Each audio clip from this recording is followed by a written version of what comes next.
Office de radio et télévision du Mali, bienvenue sur notre antenne. À Bamako, il est 7 heures.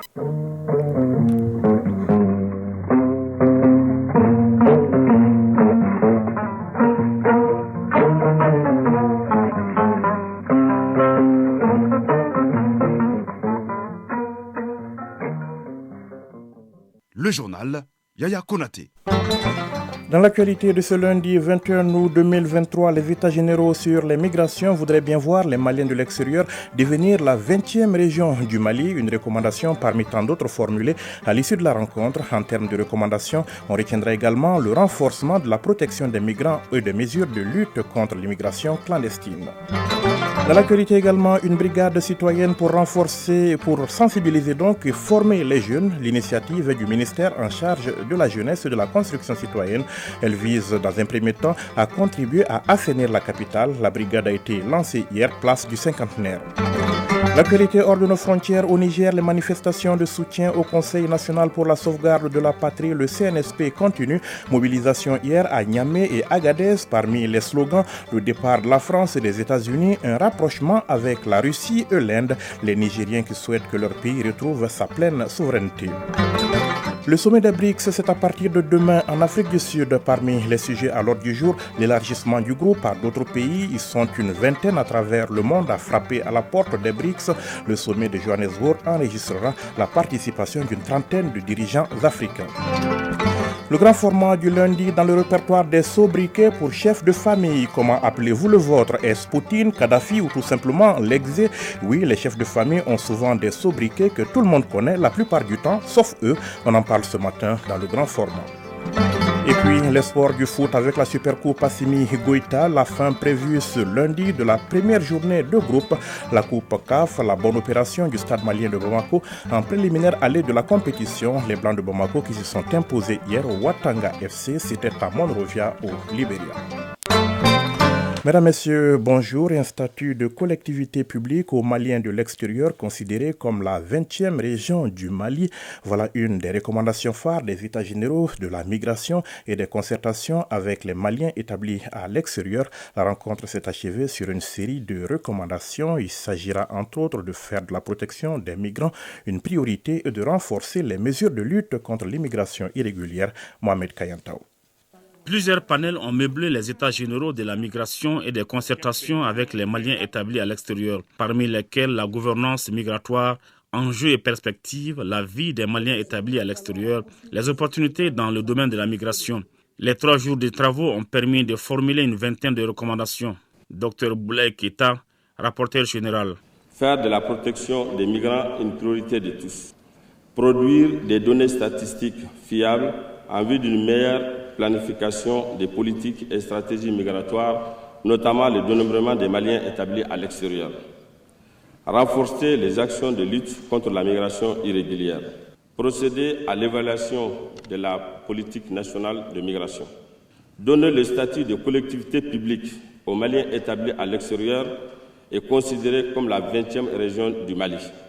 Adopter dans les meilleurs délais le projet de décret portant création du cadre de concertation avec les Maliens établis à l'extérieur, prendre en compte l'impact du changement climatique sur la migration. D'autres sujets ont été débattus par les participants, sujets qui ont trait à la lutte contre l'immigration irrégulière. Occasion pour le représentant du coordinateur du système des Nations Unies au Mali de rappeler qu'aucune nation ne peut venir à bout du fléau sans mettre en place un cadre de concertation avec les acteurs concernés. Pascal Rentienne, chef de mission de l'OIM. Les Nations Unies, l'Organisation internationale pour les migrations que je représente, est souvent confrontée à des demandes diverses. Que va-t-il se passer avec les flux migratoires? Où vont les migrants? Que veulent-ils? Quelles sont leurs aspirations? Quelles sont les aspirations des différents États qui sont impliqués dans ces dialogues? Et très souvent, quand on veut donner une réponse claire, on se retrouve confronté avec des demandes qui ne sont pas alignées.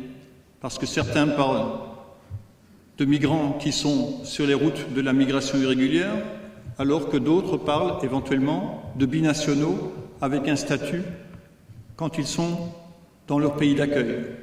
Satisfait de la tenue des États généraux en vue d'améliorer les conditions de vie des Maliens vivant à l'extérieur, le ministre en charge de l'intégration africaine assure que toutes les recommandations seront prises en compte ainsi que leur suivi.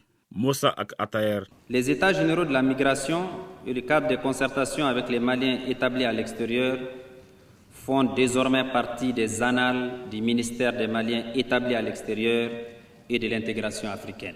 Tout au long de ces 3 jours, vous avez débattu avec courtoisie et sans langue de bois de nombreuses opportunités que les migrations internationales offrent aux sociétés d'accueil, aux pays d'origine ainsi qu'aux migrants eux-mêmes. Cette rencontre a permis aux participants de mieux renforcer les dialogues sur les enjeux migratoires en mettant en exergue les efforts du gouvernement et ses partenaires dans la gestion des migrations.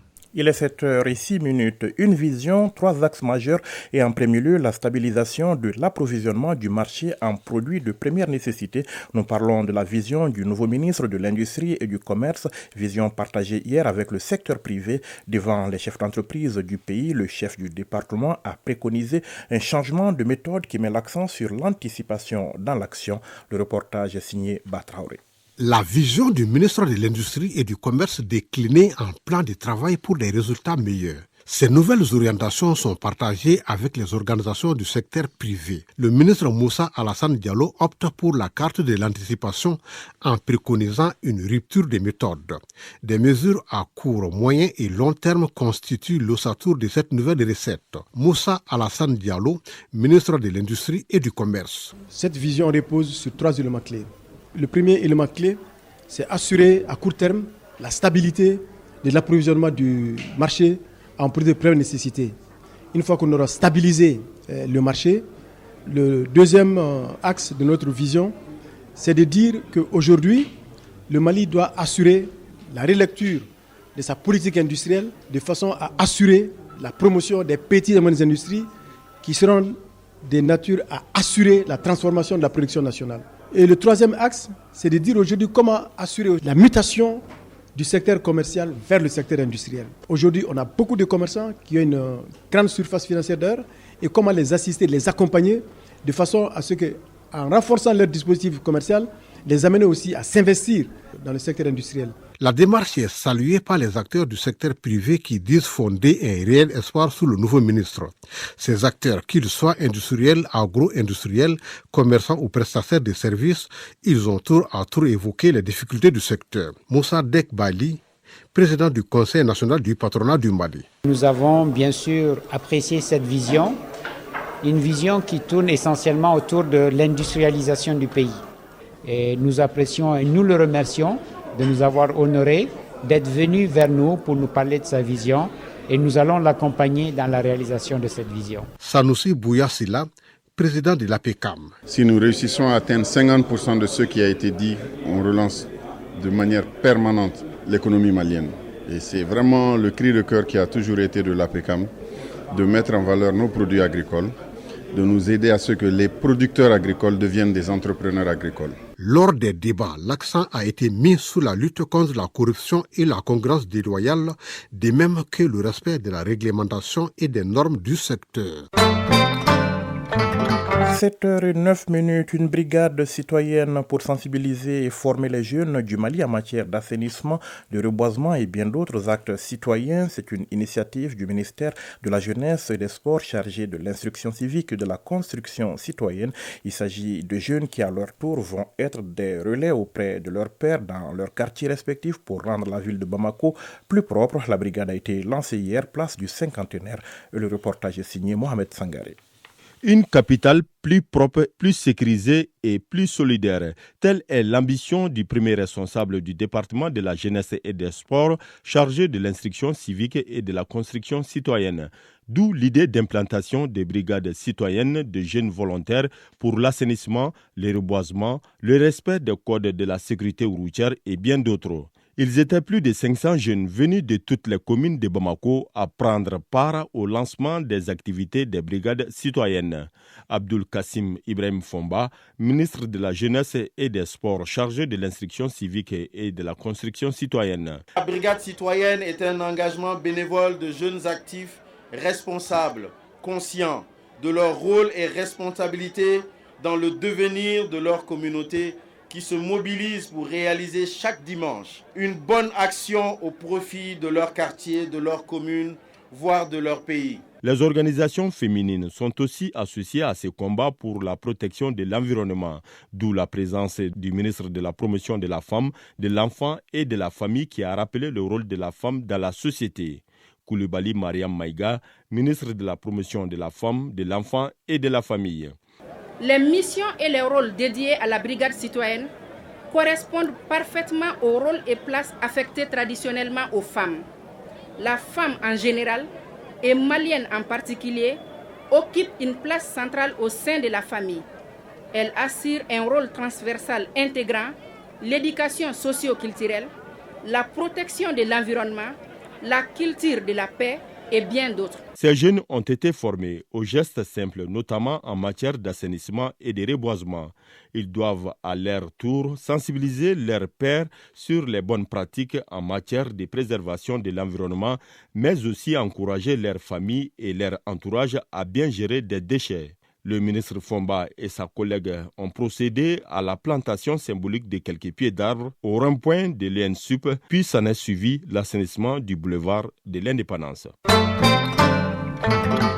À 7h11, voyons ce qui fait l'actualité hors de nos frontières. Plusieurs milliers de personnes ont manifesté hier à Niamey et Agadez pour afficher leur soutien au Conseil national pour la sauvegarde de la patrie, le CNSP, et critiquer les puissances occidentales, la France notamment, mais aussi les États-Unis.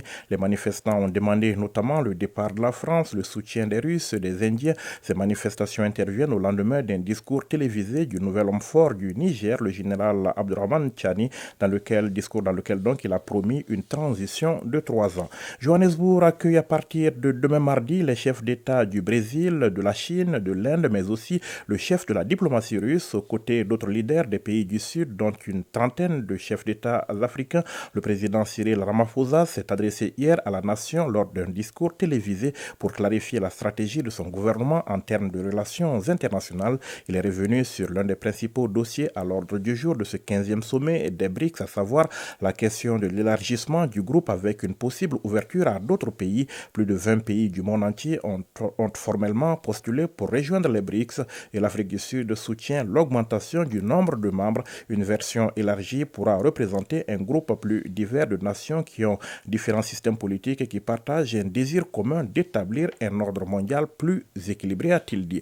Le Congo-Brazzaville, sans surprise, le parti au pouvoir maintient sa large domination au Sénat. Les conseillers locaux et municipaux, encore appelés grands électeurs des 12 départements du pays, étaient convoqués aux urnes hier pour renouveler la chambre haute du Parlement. Selon les résultats encore provisoires, le parti congolais du travail, le PCT du président Denis Sassou Nguesso, a remporté plus de 50 sièges sur les 112 que compte le Sénat, dont 5 des 6 postes de Brazzaville, la capitale. Il a également raflé tous les sièges des départements centre et nord du pays. Dans les départements du sud, le PCT a obtenu en moyenne 50% des résultats de ce scrutin au suffrage universel indirect. TikTok et Telegram interdits en Somalie. Le gouvernement somalien a décrété hier l'interdiction d'ici jeudi de l'application de partage de vidéos et de la populaire messagerie cryptée pour freiner la propagande terroriste. Un site de paris en ligne est également visé. Le ministère somalien des communications et de la technologie accuse TikTok, Telegram et le site OneXBet de diffuser de la désinformation et des contenus préjudiciables pour le pays. Selon le ministère, l'interdiction de ces 3 plateformes permettrait d'accélérer la guerre contre les terroristes qui ont fait couler le sang du peuple de Somalie. Cette décision intervient à la veille d'une deuxième phase critique de l'offensive militaire contre les Shebab, le groupe islamiste qui défie le gouvernement central de Mogadiscio depuis plus de 15 ans maintenant. Jeudi dernier, le président somalien a déclaré vouloir éliminer les islamistes du pays au cours des 5 prochains mois. Radio Mali à Bamako et environ, 92 MHz en FM pour la chaîne nationale et 95.2 MHz en FM pour la chaîne 2. Voilà, et nous revenons ici au Mali avec le grand format du lundi. Nous sommes ce matin dans le répertoire des sobriquets pour désigner le chef de famille. Oui, les chefs de famille sont souvent désignés par leurs épouses et progénitures par des sobriquets qu'eux-mêmes ignorent, qu'ils soient cependant élogieux ou péjoratifs. Derrière ces petits noms se cache un message, celui de l'attitude des premiers responsables de la famille. Le grand format de ce lundi s'intéresse à ce sujet. Il est signé Bourama Traoré. C'est donc par Gordon que Souleymane Magasouba appelle son père, un surnom derrière lequel se cache un message, celui de l'air toujours sérieux que garde son géniteur, une attitude que le quadragénaire a du mal à supporter. J'appelle mon père Gordon, sinon son nom réel est Mamadi Magasouba. Je l'appelle ainsi parce qu'il n'est jamais joyeux depuis son enfance. Ce surnom vient d'un film dénommé Gordon Michel, qui a toujours un air très sérieux. Et il sait que je l'appelle Gordon. Qu'il s'agisse de telle génération ou de telle autre, les enfants ont une imagination fertile pour coller des petits noms à leur papa. Joe ou Lexé, ce sont des sobriquets choisis par Moussa Keïta pour évoquer son père, mais derrière chacun d'eux, il y a une raison précise. J'appelle mon père par deux surnoms. Joe, Lexé. Je l'appelle Lexé quand j'ai besoin qu'il me donne quelque chose. Mais il ne sait pas que je l'appelle aussi Joe. Injurier les enfants, les frapper quotidiennement ou encore les chasser de la maison, voilà les principaux outils d'éducation que beaucoup de pères utilisent. Les héritiers alors frustrés se replient sur eux-mêmes pour leur coller un surnom, comme en témoigne Issa Diakité. J'ai un tonton où ses enfants l'appellent couramment Kadhafi, là je témoigne ça. Et pourquoi Kadhafi? Parce qu'il a été beaucoup dur avec ses enfants en matière de gestion du foyer, d'éducation, il veille surtout. Mais pendant longtemps, on l'appelle Kadhafi sans que lui-même ne sache qu'il est appelé par ce Kadhafi. Kadhafi est venu seulement parce que c'est quelqu'un qui est vraiment dur dans la gestion de son foyer. Il veille régulièrement quand même à l'éducation de ses enfants, ses fréquentations. Dans le souci de mieux éduquer leurs enfants, certains papas affichent une attitude qui leur vaut des qualificatifs tels que le dictateur, le chien méchant ou encore le commandant. Pour ne pas éveiller des soupçons, certains enfants changent tout simplement de langue. C'est le cas de Safia Bokoum. J'ai surnommé mon père Harfilano. C'est un mot sonore qui signifie parler de quelqu'un sans qu'il le sache. Il n'est pas au courant. En revanche, d'autres surnoms sont plaisants, disons à les entendre comme Zoto. C'est en référence aux États-Unis d'Amérique. Il s'agit des étrangers ayant séjourné dans ce pays pour une raison économique notamment, comme nous l'explique cet enfant qui ne veut pas que les auditeurs le reconnaissent. J'appelle mon père Zoto parce qu'il était migrant aux États-Unis, mais il ne sait pas que je l'appelle Zoto. Sans conteste, ils sont nombreux les chefs de famille qui ont été rebaptisés entre guillemets sans en être informés. De peur des réactions inattendues, les adeptes de ces sobriquets jouent surtout la carte de la prudence. Mais Abdoulaye Traoré, chef de famille, a fini par entendre le surnom que lui ont attribué ses petits-fils. Mes petits-fils m'appellent Badoulaye Ouara. Je leur avais dit que je fais les Hadja, donc de ne pas m'appeler par ce nom. Mais ils continuent. Ça fait plaisir, mais... Qu'ils soient élogieux ou dénigrants, les surnoms donnés à certains chefs de famille par leurs enfants sont le reflet de leur comportement, sauf que les donneurs d'aujourd'hui de ces petits noms en seront certainement les porteurs demain.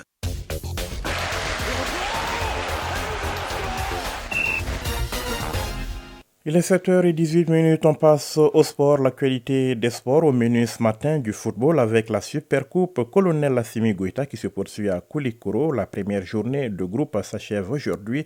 Par ailleurs, en préliminaire aller de la Coupe de la Confédération, le stade malien de Bamako était en déplacement hier au Libéria. Les Blancs de Bamako ont réalisé une bonne opération en s'imposant chez Ouattanga FC de Monrovia par 3-1.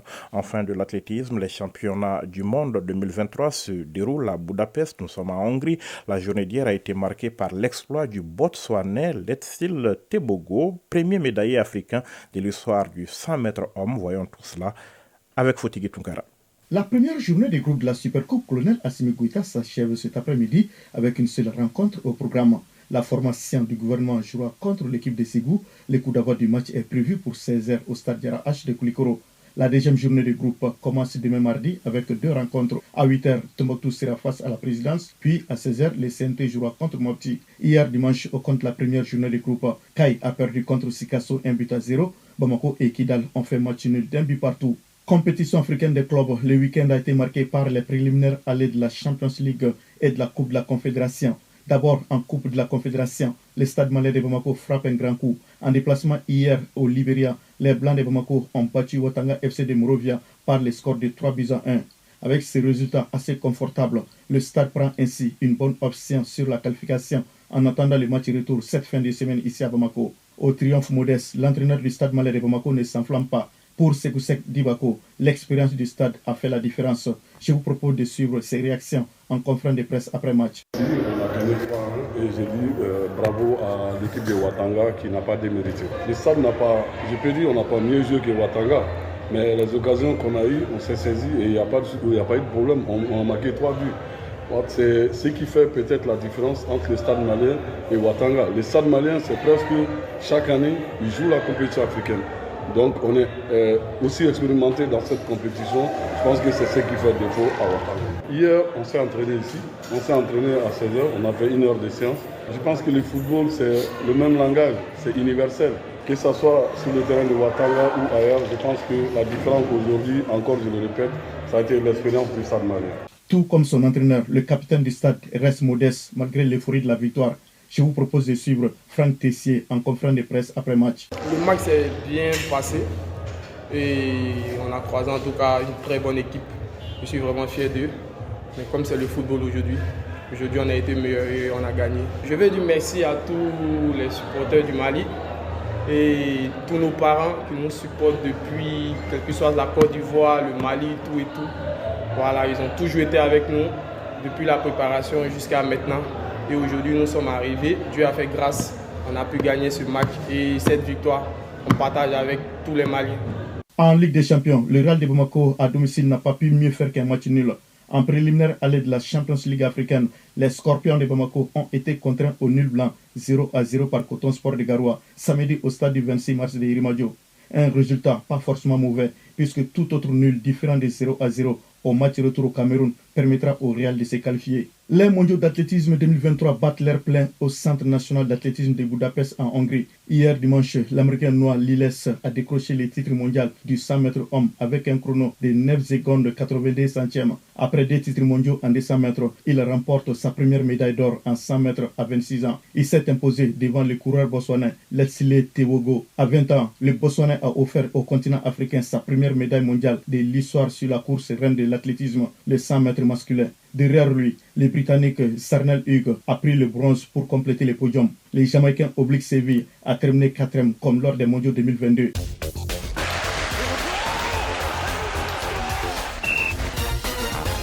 Oui, ce n'était pas un son de champion, mais c'était bien Fotigui Tonkara pour l'actualité des sports. Le rappel du sommaire de ce journal à présent, les états généraux sur les migrations voudraient bien voir les Maliens de l'extérieur devenir la 20e région du Mali, une recommandation parmi tant d'autres formulées à l'issue de la rencontre. En termes de recommandations, on retiendra également le renforcement de la protection des migrants et des mesures de lutte contre l'immigration clandestine.